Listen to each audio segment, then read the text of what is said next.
Hey everyone, today we're going to continue our discussion on thinking about the ins and outs of the way to apply the LD topic. Now, the last time I was talking a little bit about how we should be thinking about biopolitics, right? And so I think about when thinking about innovation, when thinking about intellectual property protections, when thinking about law, right?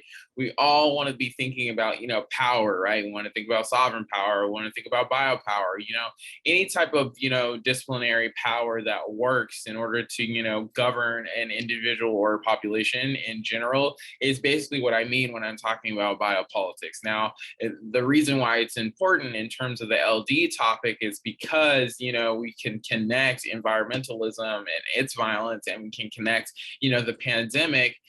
We can think about those things as shifts, and sort of how certain um, certain ways of making people or making bodies available for life sort of happens, right? And so thinking about public health was sort of where we were thinking about where we were at last time. And we kind of want to think about why public health itself also exist as a right. It exists as a protection, right? And it's a protection against difference, right? And so if we think about the way that certain laws of cleanliness, if we think about why do we want to get clean, right? We want to get clean because we don't want to be dirty. We don't want to be dirty because we don't want to be sick, right? We associate sickness with disease.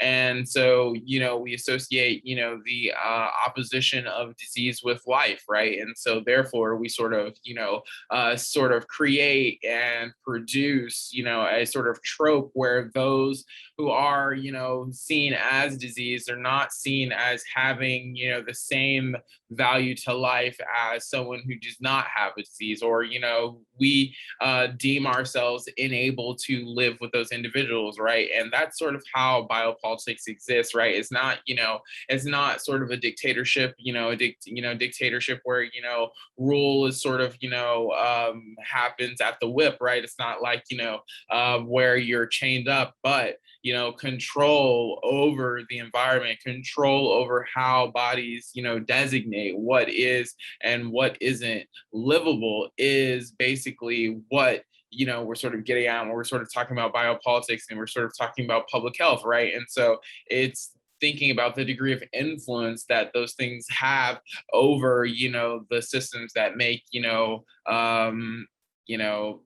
us, I guess, human, or which makes us, allows us to sort of live, right? And so thinking about why public health exists in general, and then thinking about how public health sort of being framed through disease requires obviously the exclusion of a certain toxic, polluted type diseased orientation. And so if we're thinking about the way that the law attempts to orient itself in terms of property protections over medicine, we can obviously think about the way that the United States obviously in the beginning monopolized itself over the rights to the vaccine, right? And thinking about why it decided to do that was because it wanted to have control over how certain other whether other bodies got the vaccine, right? Whether other bodies it wanted to regulate whether or not those bodies needed the vaccine to begin with, right? And so if we think about how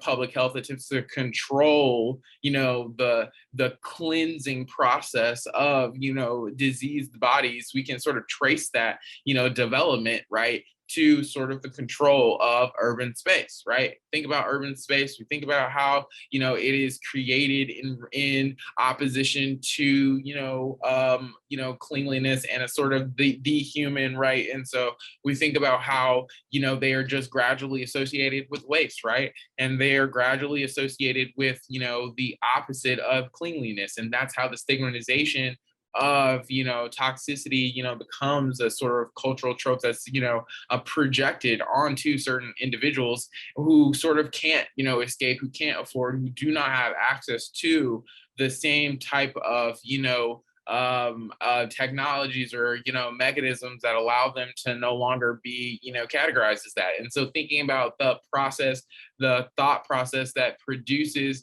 that logic is how capitalism sort of penetrates every part of our life, right?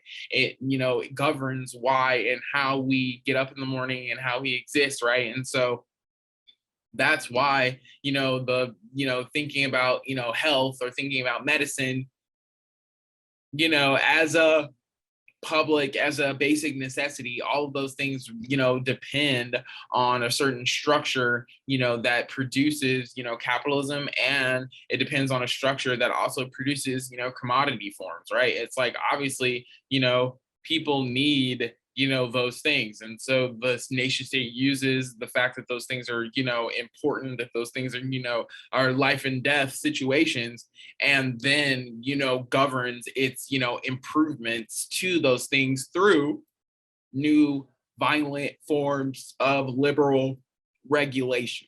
And so the emphasis that certain resolutions may have on health obviously extends itself past just the law, right? It's not purely about the legal mechanism that's required in order to change how rhetoric is applied, or how the law or how infrastructure innovation works. It's about how developments fix capitalism in a certain spaces, right? And thinking about how that spatial arrangement unless it's prioritized, will ultimately be one that reproduces violence. And so we'll keep talking a little bit about this, but we'll wrap up the biopolitics part of this and continue a little bit more into the anti-China sentiment.